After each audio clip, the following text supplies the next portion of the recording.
the time when gods still walked the earth and the world was a place of boundless magic, there was a tale whispered among mortals and immortals alike. It is the story of Persephone, the maiden of spring. Persephone was the daughter of Demeter, goddess of the harvest. The beauty of nature shone through her, and wherever she went, the earth responded with vibrant blossoms and lush growth. But despite the joy she brought to the world, Persephone lived a life sheltered and controlled by her mother's love, a love so fierce that it sought to protect her from all harm, all darkness, and all desire. What Demeter could not see was the quiet yearning that had begun to grow within her daughter. Persephone loved the fields and flowers, but there was a part of her that longed for something more. She wandered farther and farther from her home, seeking the unknown and the unexplored. Far below the earth, in the shadowed depths of the underworld, King Hades ruled his somber domain. His was a kingdom of silence and sorrow, a place where the souls of the dead came to rest. Hades, often misunderstood, was a god of immense power and stern duty, yet his heart was not immune to the loneliness that covered his realm. Unlike his brothers, Zeus and Poseidon, who reveled in their dominions, Hades carried the weight of his responsibility to shepherd and care for the souls of the millions of dead under his watch. One day, gazing up at the land of the living, he laid eyes on Persephone. From his dark throne, Hades became enraptured with watching the world above. Persephone's light was a beacon in the shadowed world he inhabited. She was everything his realm was not, alive, vibrant, and free. And so, driven by his desire, Hades made a fateful decision. As Persephone roamed in a meadow far from her mother's watchful eye, she came upon a flower unlike any she had ever seen, a narcissus, glowing with a light that seemed to pulse with a life of its own. She reached out, entranced by its beauty, and as her fingers closed around the stem, the earth beneath her feet began to tremble. With a thunderous roar, the ground split open, and from the depths emerged a chariot drawn by 4 black horses.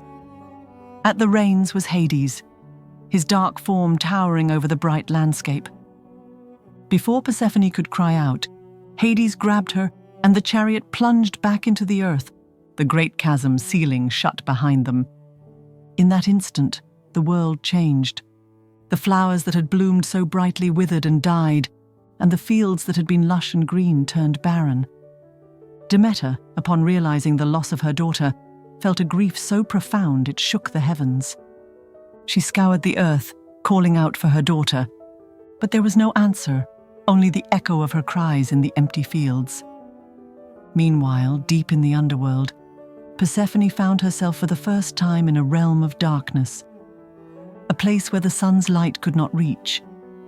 Hades, for all his power, was not a harsh captor. He treated Persephone with a kind of reverence, offering her the finest gifts of his kingdom and imploring her to eat some of their food. Persephone refused every gift and every morsel of food she was offered. He watched her as she moved through his dark palace, her once bright spirit dimmed by the loss of the world she had known. As the days passed, Persephone began to explore this new world, her initial fear giving way to a reluctant curiosity. The underworld was not devoid of beauty. It was a place of ancient, solemn majesty, where the rivers ran deep and the air was thick with the history of all who had lived and died. Persephone felt the weight of it, the gravity of being in a place where life's journey came to an end. In Hades, she had begun to see more than her terrifying captor. She saw a figure as lonely as she was, a ruler who bore his burdens with a quiet dignity, who sought in her something more than a mere queen. Yet she still refused his gifts and sustenance. Far above her, the world was dying.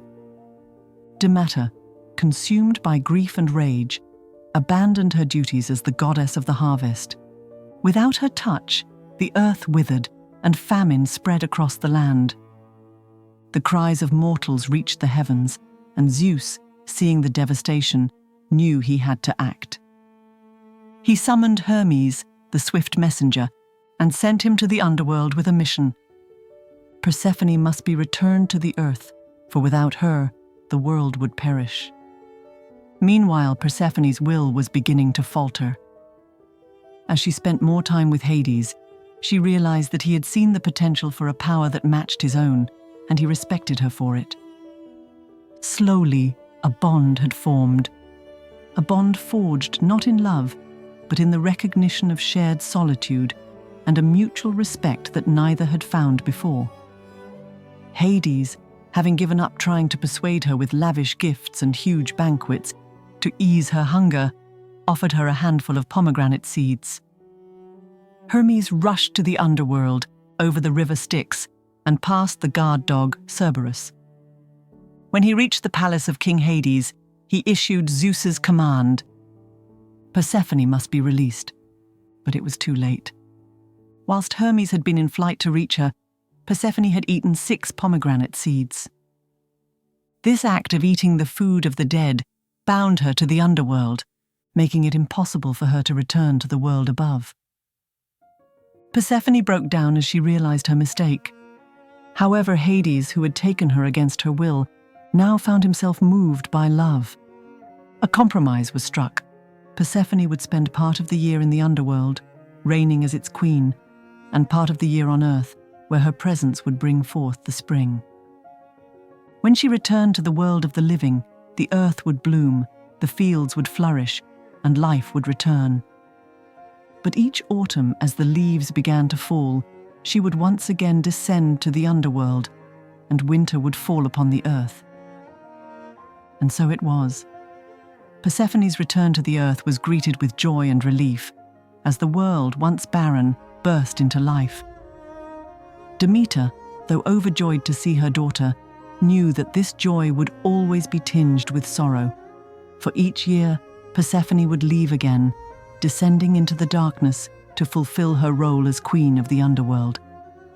But she also knew that her daughter had grown beyond the maiden she once was. Persephone had become a force of nature, embodying both the light of life and the shadow of death. Like this video to pay tribute to the goddess of spring. Subscribe for more tales of myth and legend.